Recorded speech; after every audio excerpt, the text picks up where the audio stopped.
بسم الله الرحمن الرحيم marka hore waxaan u mahadcelinayaa dhammaan dadka Soomaaliyeed ee madashan ka soo qayb galay anigoo Cabdiraxmaan Cayinte ahna qofkii aasaasay Macadka Heritage sharaf weyn ay noo tahay runtii inaan maanta u mahadcelino shirkadda Hormuud kaalinta weyn oo ay ku leedahay dadka Soomaaliyeed inay siyaabo kala duwan fursado u abuurto ha ahaadaan dhowr iyo 30,000 oo qof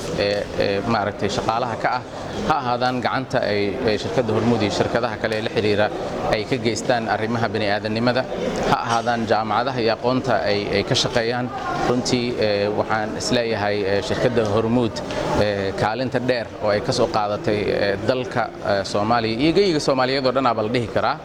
waa kaalin ay tahay in looga mahadceliyo fursadaha intaas la eeg oo shaqeynay abuureen dhalinyaro intaas la eeg haddana ay yabooheen maalgelin inay ku sameyn doonaan